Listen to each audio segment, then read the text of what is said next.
I'm going to ask the panelists to just briefly introduce themselves, tell us a little bit about your role and your key responsibilities in the organization. Hi, so I'm Heather, and I got a master's degree here at York in statistics, in the applied statistics stream. And I founded and own a company called DataSyst, and it's a little bit older than 10 years. We have 23 employees right now, and what we do is we provide statistical research and statistical consulting to the social sector. So I work with one of our most recent projects was I acted as the lead data scientist for the Ontario Syrian Refugee Resettlement Secretariat. So they had, a lot of Syrian refugees coming, and they didn't at the time have a very good way of using data to understand what was and wasn't working. So we went in and helped them set that up.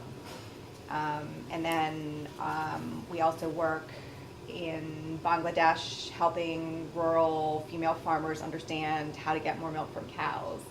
And then we also work with MasterCard, the MasterCard Foundation, to help MasterCard as a company understand how to get more vulnerable Americans connected to financial services that they can afford. So we kind of work across the sector, across the globe, and it's a great opportunity to use statistics.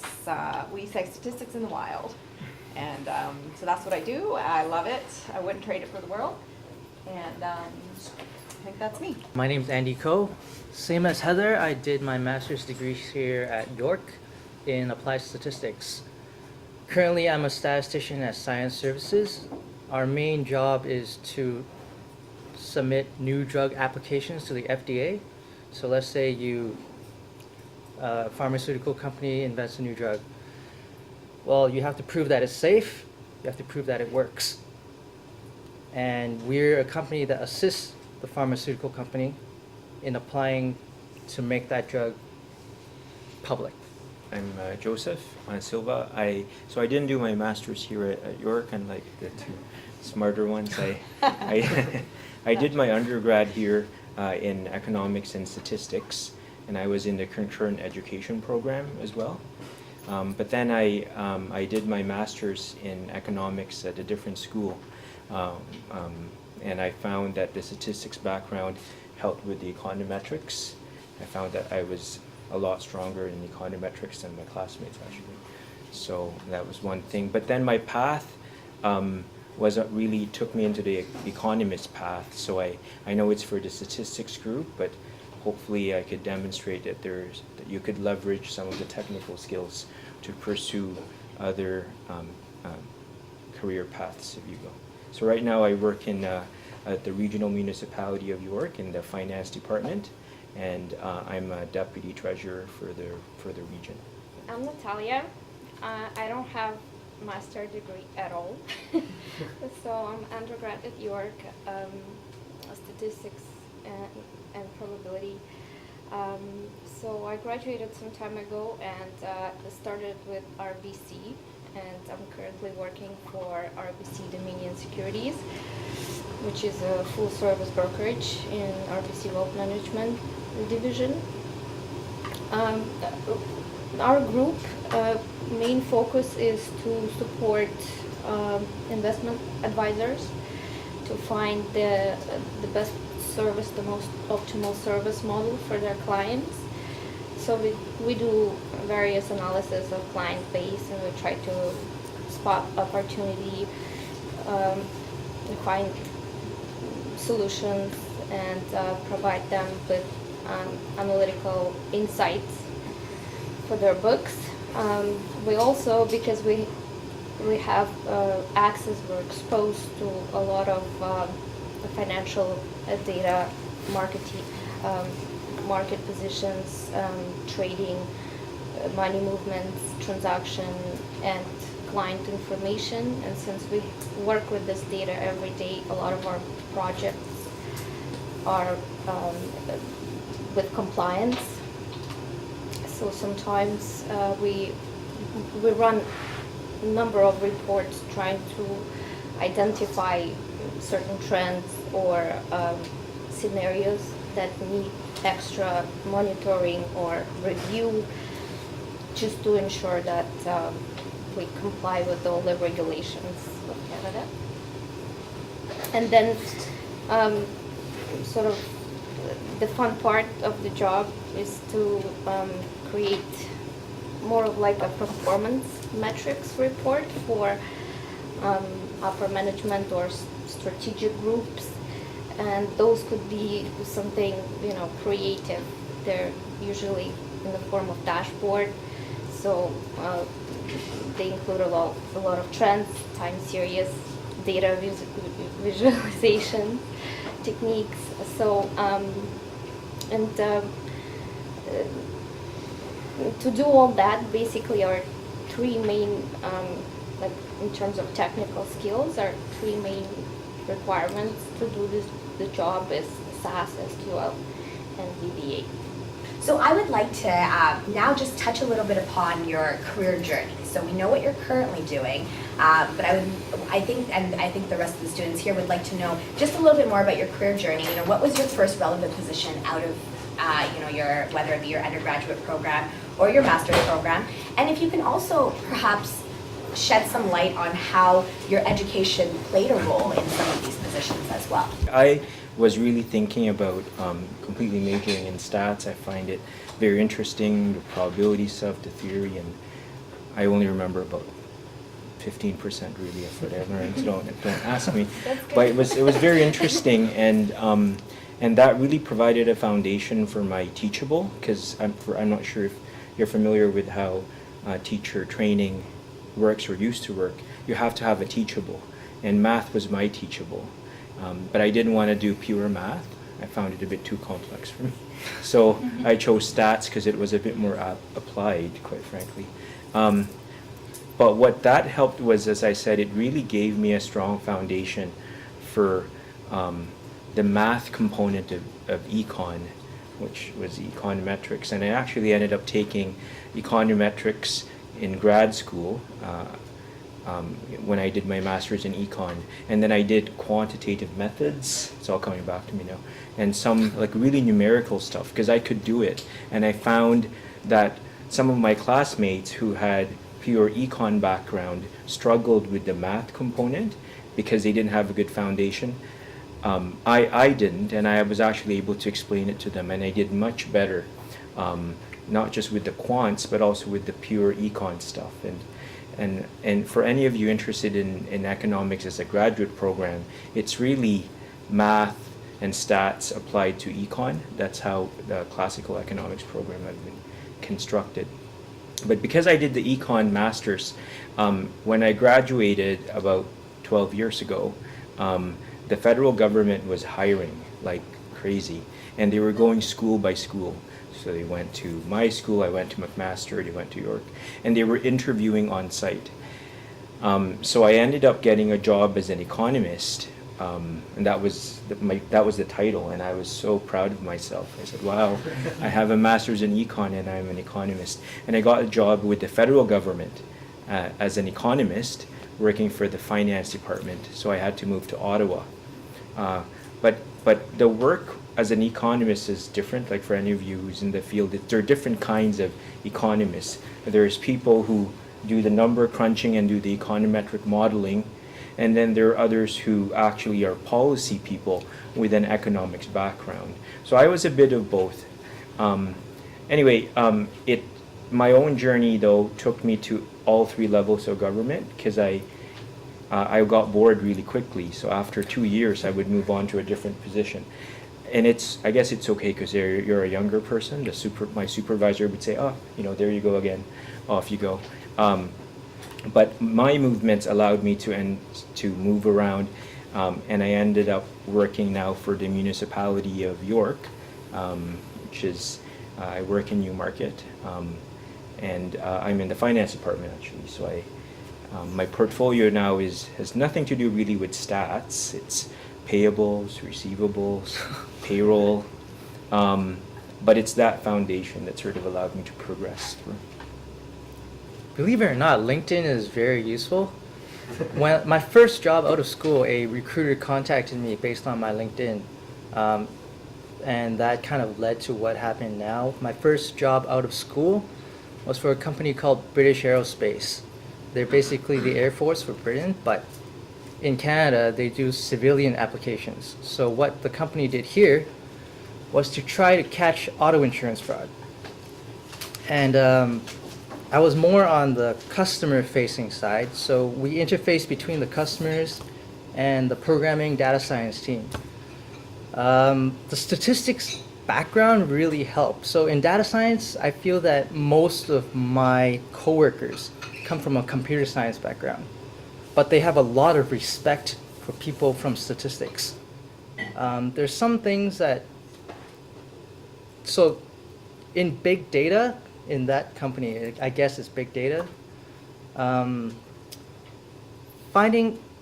doing robust, quick, simple, and easy to understand code was very important. So you have all these computer scientists and programmers, like a whole army of them, and you have this one very smart data scientist from, he used to work at Microsoft Research.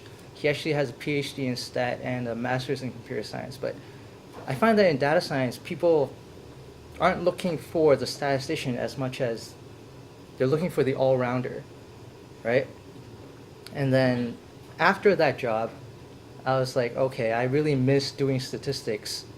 I don't want to just be a programmer. So I asked my friend out of grad school, we used to take math stat here at York, and he's like, oh yeah, my company's hiring, so networking is so important. I got an interview there, I started working as a statistician, and then what I like about this job now is it's everything you learned in school. That's the only job I find that classically everything you learn in school you get to use. So has my degree helps me a lot? Yes. I mean, every day we use it. Yeah, so I knew that I wanted to own my own company. To be frank, I'm unemployable. So, so I actually started my company while I was still in grad school, and that's what I would highly recommend even if you're interested in being an employee. Not that you have to found a company in grad school, but I took every course as a course to fulfill a degree requirement, and I also did whatever I did in that course to build my portfolio. So every project I did, every paper I did, all served a double purpose. So for my Applied Stats 1 class, I did a project on how to use hospital emergency room admission data to find suspected child abuse. And that was very naive. I went to the York Regional Hospital, was like, can I have your emergency room data? And at that time, this was, 10 years ago or so, they didn't say no out of hand, but they didn't say yes out of hand. So I used some fake data. They kind of told me what kind of data I had. I used some fake data, developed an algorithm, and then they did let me use their real data. So I had a portfolio. I had a client that didn't pay me, but that's okay. I had a GitHub repo. I had a thing. And so I did that in every single one of my classes. I know in Applied Stats there's a practicum. It is invaluable. Even if you don't want to be a consultant, that class will also give you a hands-on project that you can point to and say, I did this. And I also took every opportunity I had to do an independent study because I wanted to produce things. And for my independent study, what I did was I literally trolled the halls of York University looking for a professor who had data and didn't know what to do with it. Found one, got her to hire me. So I got paid to do my independent study. Is that legitimate? Was I allowed to do that? And it was just a fantastically good learning experience to work with real situations. What I often say is grad school is great at teaching you to do really hard things with incredibly simple data. And in the real world, you have to do much more simple things with crazy complicated and messy data. So get your hands on data as much as possible, and use GitHub so you have a nice portfolio, and work for free. And while you're a grad student, right? And then you'll get paid. First things first, getting your foot in the door.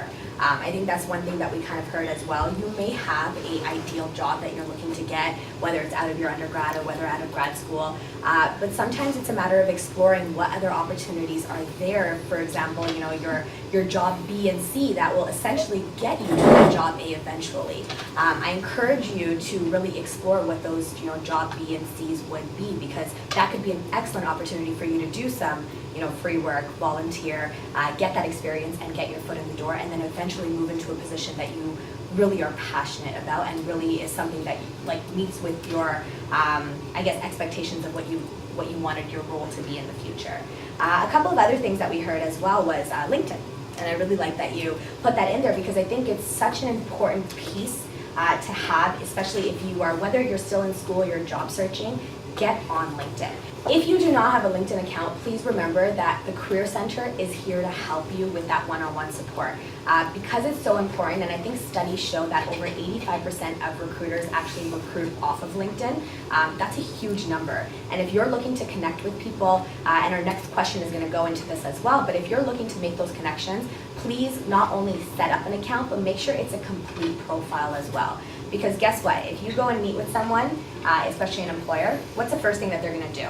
Most of the time is they're going to Google you, right? So they type your name in, and the first thing that pops up is your LinkedIn profile. If it is incomplete, that can actually work against you, right? So I encourage you to make it complete and include all of the stuff on there that's really going to show employers that you're just a great fit for whatever field you're looking to get into. In addition to that, we really talked about some new challenges. I heard something about moving to Ottawa and some relocation, and just exploring what types of opportunities are outside of your comfort zone, right? And that's really the main thing to look into. Is if you're looking in the GTA right now, maybe explore some other geographical areas. But those are just a couple of tips that we normally tend to hear in a lot of alumni's career stories. So I just wanted to highlight those and elaborate on those a little bit. So our next question, I know Andy touched upon this a little bit, and I'm hoping that the rest of our panelists have a little nugget of information to give with that. In your opinion, what part did networking play in your actual career journey? And also, what types of recommendations do you have for students of how they can actually network in this field right now? I am an introvert. I hate everything to do with networking. So I guess I would say, and probably many of you are in the same boat as me, I would say don't stress about it. I would say be really, really good at what you do. If you can be really, really good at what you do, you can be shy and introverted and not have to do it. The other thing I would say is LinkedIn's it's a great suggestion. However, what I would do in addition to LinkedIn is absolutely the first thing anybody's going to do is Google you. What you want is the first result to come up with your name is not to be LinkedIn.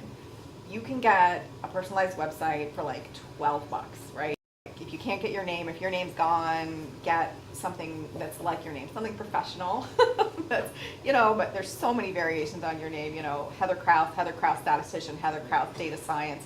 There's some .com that has your name in it, and then get a Squarespace account, which is also like $12, or a WordPress, or even GitHub.io. You can get GitHub pages. There's all kinds of ways to make a super cheap website. Do not start a blog on that website, because nothing looks worse than an unmaintained blog. Do not start a blog. Just put like a really good professional picture of yourself on that website. Put links to really great examples of work that you've done, and put a link to your GitHub account, and put how to get in contact with you, and make sure that you are monitoring whatever they do. And then there's little like SEO tweaks. It's really easy. Google SEO tweaks. There's little stuff you can do in the background to make sure that that's the first thing that comes up when your name is Googled. So in addition to LinkedIn, which is fantastic, spend the $25 and the weekend. It's Thanksgiving weekend, right? What are you doing this weekend? So you're making yourself your professional resume. You need an online resume, and it needs to look professional more than it needs to be a blog. Let me reiterate. Please do not make a blog unless you're really super committed to maintaining it like a couple times a week. And networking, I really am genuinely so bad at it. Be really nice to people. Be kind. If you can do a favor for somebody, do a favor for somebody.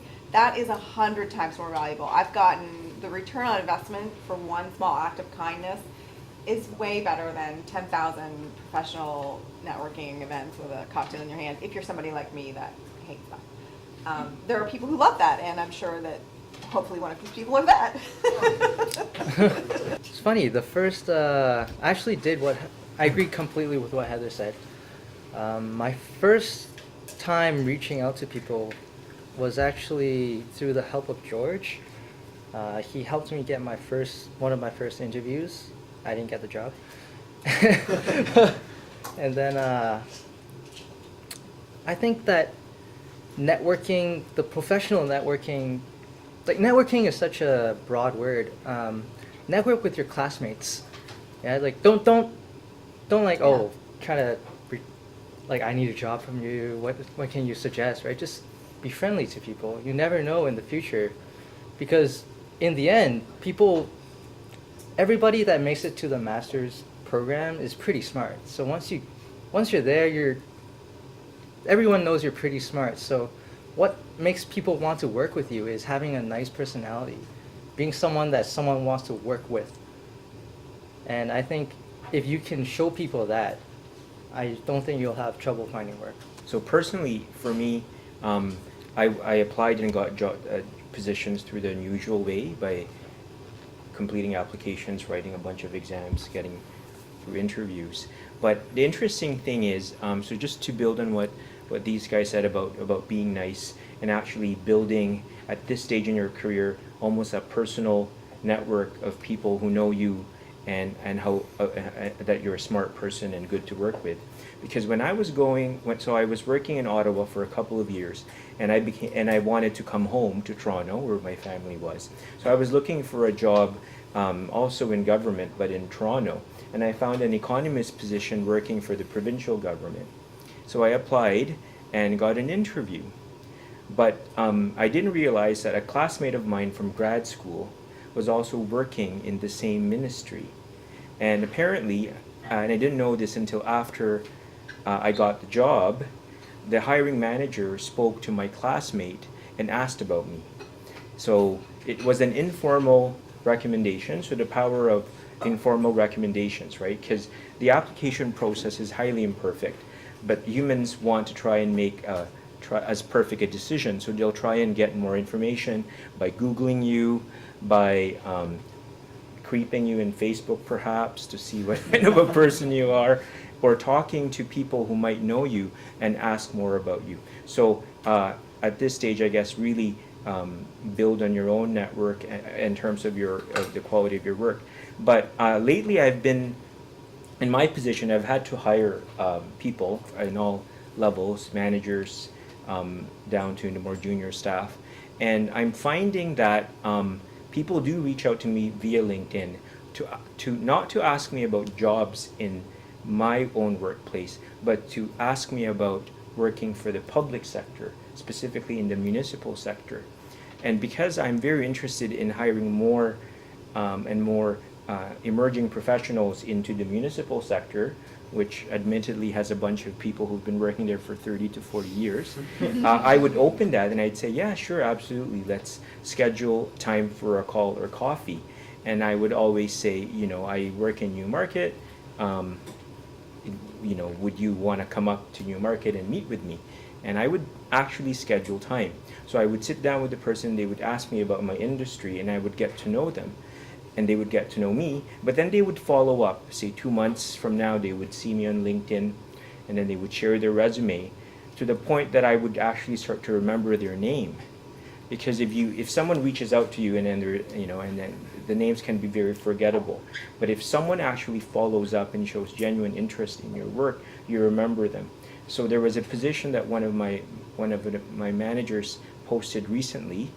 And I remember I said, I was speaking with this person a couple of months back, and I think it might be a good fit. So I ended up forwarding the link to the person and then the resume to the hiring manager, just to flag the person as someone that's worth a second look. if the person didn't reach out and spent the time to talk to me, I wouldn't have recognized their name from 500 applications. So sometimes it does work, but it has to be a bit more substantial than just a passing hello. I'm an introvert, so I do very little networking, even in the firm that I'm currently in. But I do know a lot of names already in our competitors, because people tend to move around when they feel that there's no growth in the current position. They look elsewhere. But you know them and you work with them, and if you're, if you communicate, you've had nice relationship with them and everything, it's nice to know that every time you look at your LinkedIn profile and you see these people who used to be your colleagues and now they're working someplace else, it's nice to recognize them, nice to know their faces, what their personalities are.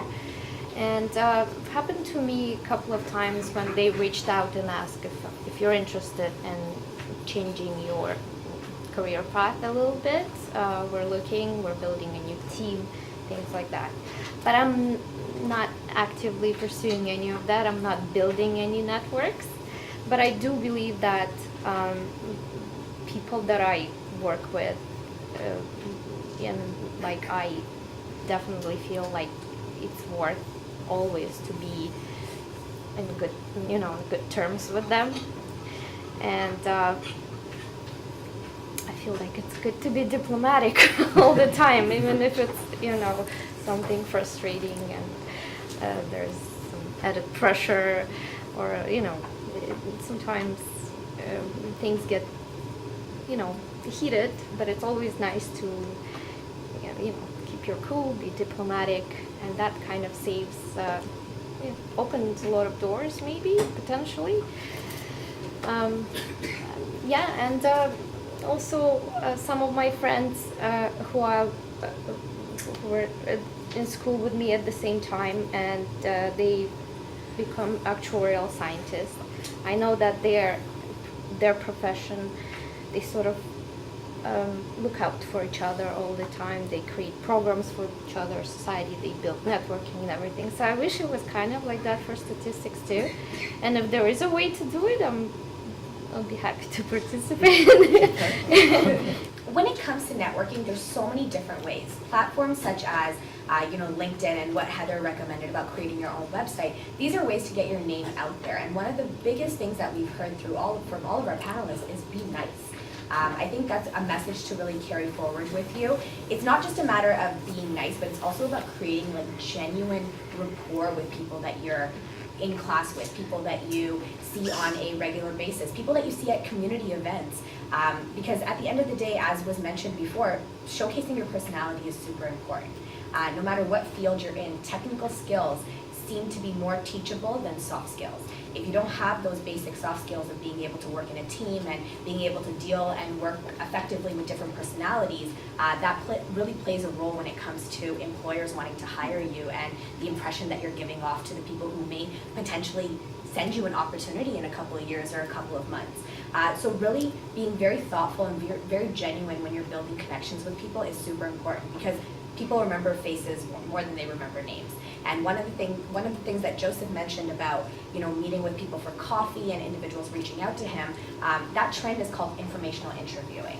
So this is a new trend that is in the labor market, which gives you the opportunity to reach out to professionals that you want to meet with and request a one-on-one meeting with them. When you have entrepreneurs who are, have such a busy schedule, have a variety of other things on their plate, don't take offense to it if someone doesn't message back. Just try maybe someone else who perhaps has a little bit more flexibility in their schedule and is more willing to meet with you.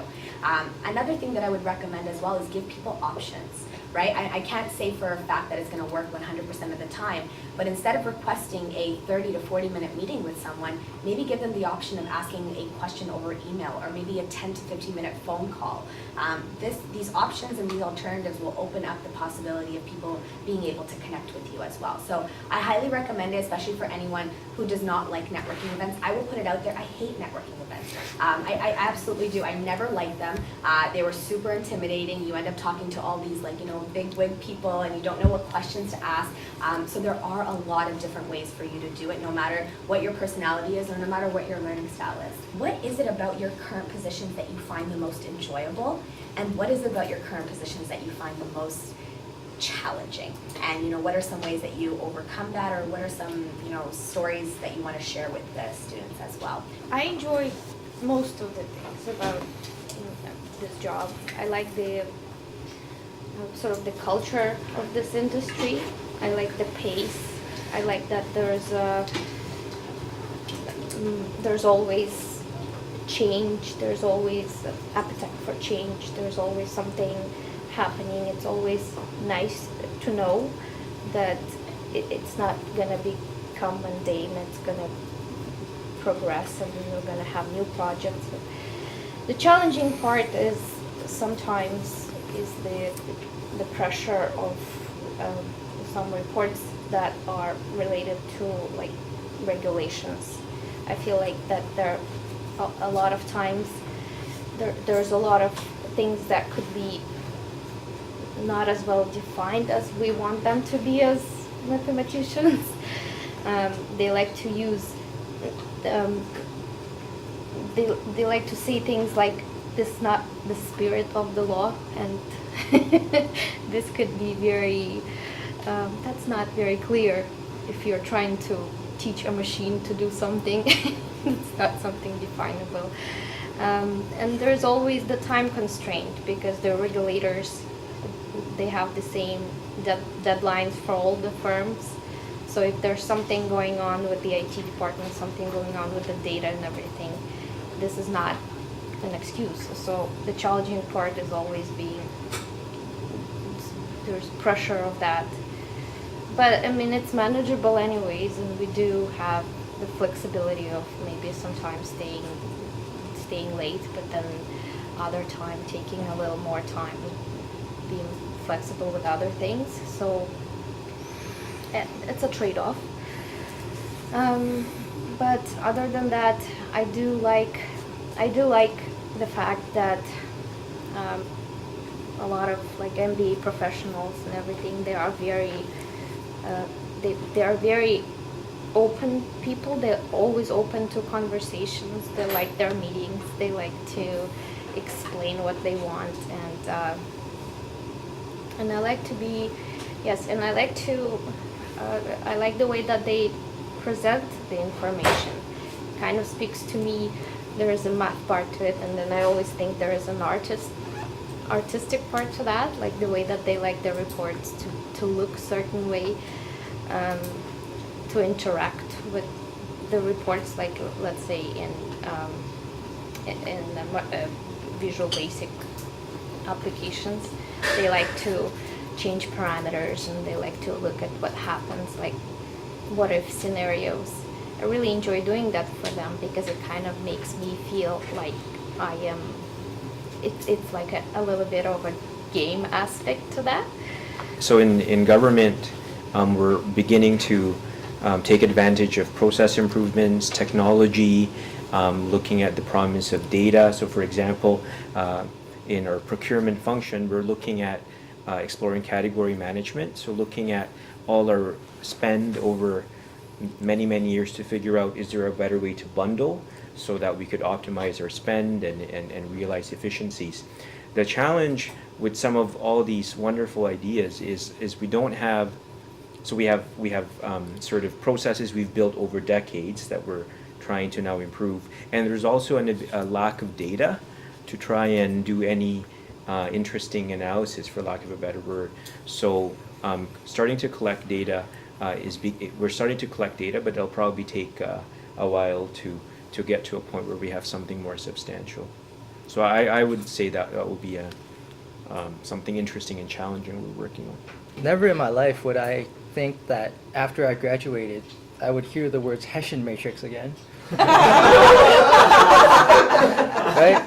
But then, so we were running this model and it just wouldn't converge. And we called SAS, and then we found out, oh, your Hessian matrix didn't converge. And then it was one of the best moments because I was like, wow, these last 5 years of my education have paid off.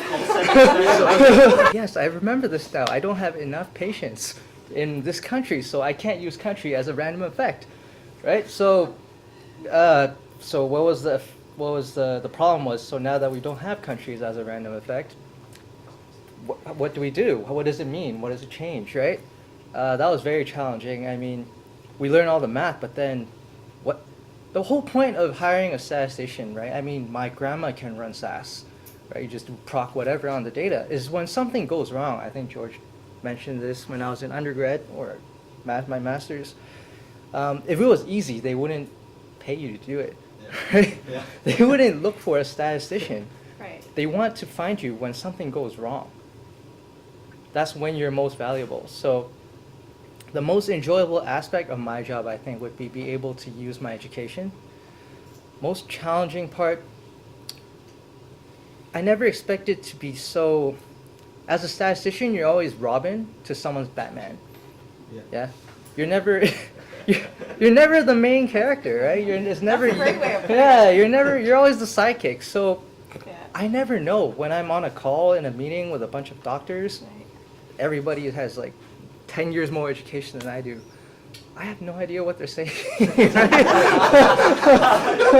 Right? You don't, I'm not medically trained, but then every day is exciting because you learn about white blood cell differentials or all these fascinating terms about Parkinson's disease, cancer, how people classify tumors, and how you will program something to help them to take all their data according to that classification to help them find these tumors and to see if the drug helped reduce those tumors. So I think every day I'm learning something new. I'm very happy that I get to use my education. I very much agree that every day you get to learn something new, Yeah. and that is, I think, one of the very best things about statistics is it's never going to be a static, stable field. It's always going to be emerging, and that is, if you find that frightening, that is worrisome, and if you find that exciting, then that is a very good sign. And one of the really good things is that means you're going to be always employable, because if you can stay current with what's emerging, you'll always be employable. I really don't think there's ever going to be a problem getting a job in almost any field. I think what I like best and what's most problematic about my specific situation is the very same thing. So I work in the social sector. I work directly with people who signed up to make a difference. So they signed up to make a difference in a person's life or a country's life, and that is the best thing and the worst thing, because it's the best thing because there's so much potential, both to make a difference and largely in the current state of the world, as we were hearing, that potential is largely untapped. More and more data exists, but very few people in the social sector know how to use it. They know how to use it a little bit, they can make a table and they can count how many people maybe took their project, but very few people understand how to use what the banks and the pharmaceuticals know how, in the hospitals know how to do with data to understand sort of what's really working to make people's lives better. Very few people know how to do that right now. And so there's so much, I get to cover so much potential. I get to close the gap around that potential, which is a great feeling. However, sometimes closing that gap involves trying to communicate or get people on the ground to think about things like uncertainty. Like, I'm usually the person they come to and say, we want the bulletproof solution. And I have to say, my job is to disillusion you to the concept of certainty. My job is to help you understand how uncertain you are about things. We're never going to be certain about anything in this complex, crazy, messed up world. And immediately, in order to maintain your gravitas and your sense of professionalism and have people trust what you're saying while you're saying there's a confidence interval around this, is, as she was saying, both a science and an art. But it's when it works, it's so fulfilling. And when it doesn't work, it's so frustrating.